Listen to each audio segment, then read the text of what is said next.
Computer Science Class 11, Chapter number 6, Short Response Questions. First question है, what is the primary objective of safe and responsible use of information sources? The primary objective of safe and responsible use of information sources is to promote ethical practices and assessing and sharing information. इसका main purpose यही है, ethical practices को promote करें, assessing and sharing information के process के दौरान. This includes respecting copyright laws. ठीक है, ये लॉज इंट्रोड्यूस करवाए गए हैं कॉन्स्टिट्यूशंस में. Protecting personal privacy and ensuring the accuracy and reliability of the information used. It also encourages critical thinking and responsible decision making in both academic and professional contexts. ये दोनों important हैं इसमें. Second question है, how would you distinguish between a reliable and unreliable information source in a real world scenario? इसमें जो real world scenarios हैं ये मैंने almost 7 डिस्कस किए हैं ताकि आपको अच्छे से समझ आ जाए सारी एग्जाम्पल्स. कोई से भी 2 या 3 चूज़ कर सकते हैं आप. ठीक है, कि कोई भी आपके पास सिनेरियो होगा तो उसमें आप रिलायबल और अनरिलायबल इंफॉर्मेशन के बीच डिस्टिंग्विश कैसे कर सकेंगे. तो फर्स्ट जो सिनेरियो है वो है अथॉरिटी एंड एक्सपर्टाइज. इसमें रिलायबिलिटी किस तरह से हम पता लगा सकते हैं कि जो होगा डॉक्यूमेंट्स वो रिटन बाय एक्सपर्ट्स और रिकॉग्नाइज्ड ऑर्गेनाइजेशंस. रिकॉग्नाइज्ड ऑर्गेनाइजेशन यहाँ पे वो हैं trusted organisations. Verify qualifications. Verify qualification क्या कि लीगल तरीके से वो क्वालिफाइड होगा. यहाँ पर अनरिलायबिलिटी किस तरह से होगी कि ऑथर्स लैक एक्सपर्टीज़ और रिमेन अनोनिमस. एनोनिमस यानी कि वो किसी ख़ास इंस्टीट्यूशन से बिलोंग नहीं करता होगा या उसके पास कोई क्वालिफाइड वेरिफिकेशन नहीं होगी. सेकंड है source credibility and track record. इसमें फर्स्ट है रिलायबल. रिलायबल किस तरह से होगा कि trusted sources like paid reviewed journals and respected news outlets. और अनरिलायबिलिटी क्या होगा कि अननोन फॉर ब्यास. ठीक है, ये उसमें इनएक्यूरेसीज और सेंसेशनलिज्म. थर्ड है साइटेशंस एंड एविडेंस. इसमें रिलायबिलिटी चेक की जा सकती है प्रोवाइड साइटेशंस और डेटा सपोर्ट क्लेम्स. और अनरिलायबिलिटी किस तरह से होगी कि लैक एविडेंस और यूजेस वैक्यू एनिसीटोड्स. फोर्थ है ऑब्जेक्टिव एंड ब्यास. इसमें रिलायबिलिटी क्या है कि बैलेंस पर्सपेक्टिव्स विदाउट ब्यास. और अनरिलायबल इस तरह से होगा कि use strong bias, emotional language और परसुएशन. फिफ्थ है पब्लिकेशन डेट एंड रेलेवेंस. इसमें रिलायबल है कि information is current specially in fast evolving fields. Unreliable क्या होगा कि outdated info can mislead particularly in dynamic fields.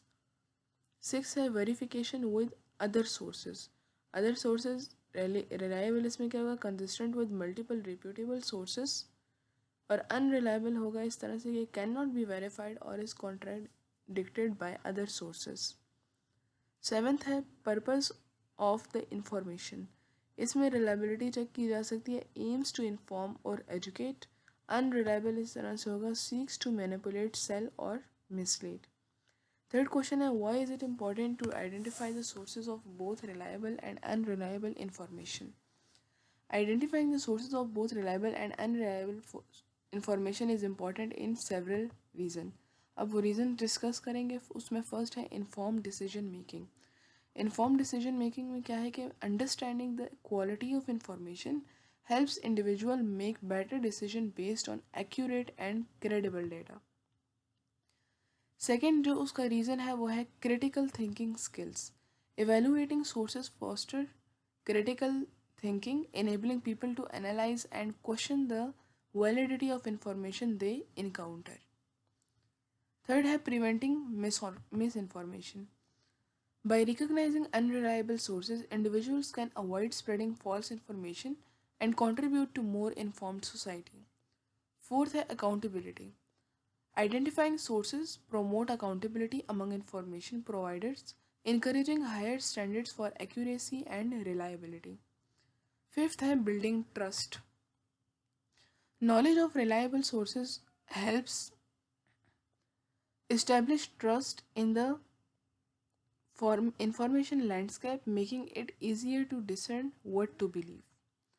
Fourth question है, could you describe a situation where you would need to apply the principles of safe and responsible use of information sources? अब जो situation है वो just imagine करनी है और उसके बाद इन प्रिंसिपल्स को आंसर करना है.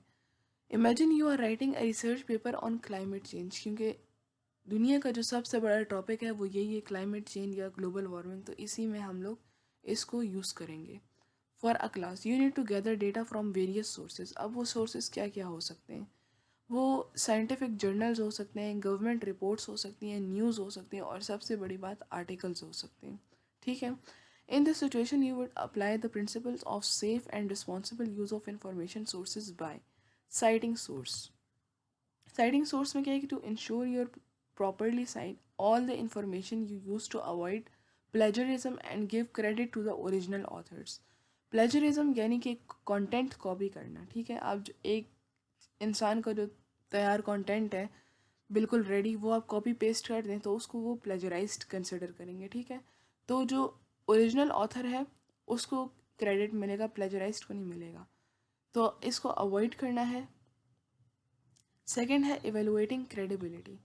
You critically assess the reliability of the sources, checking for author, credentials, and reputation of the publication to ensure the information is accurate.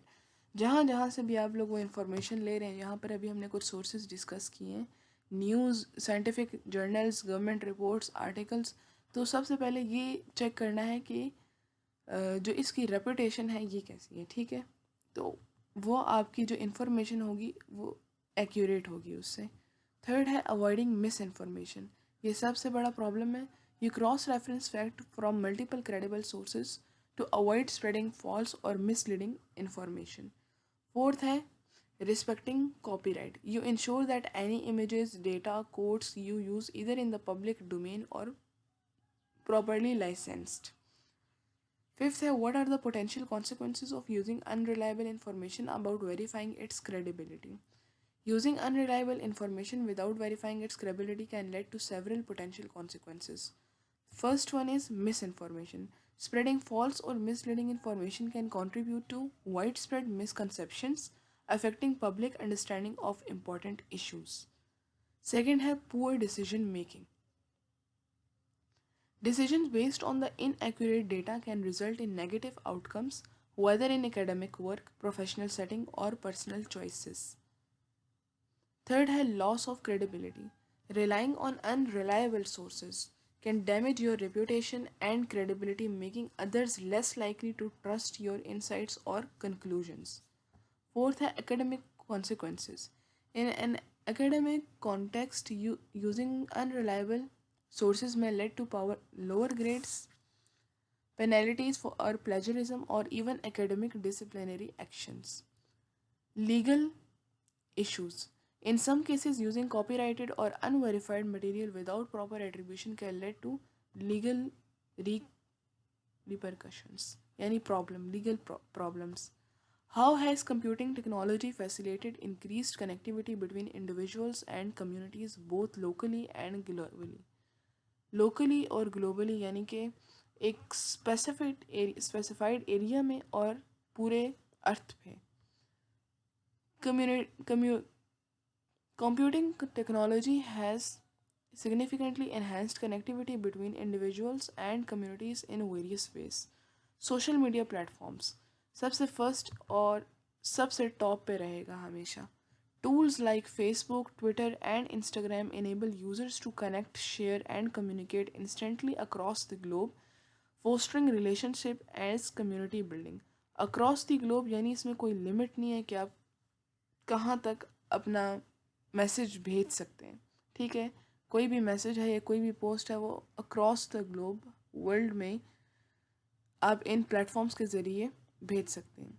Instant communication, messaging apps and video conferencing tools like WhatsApp and Zoom.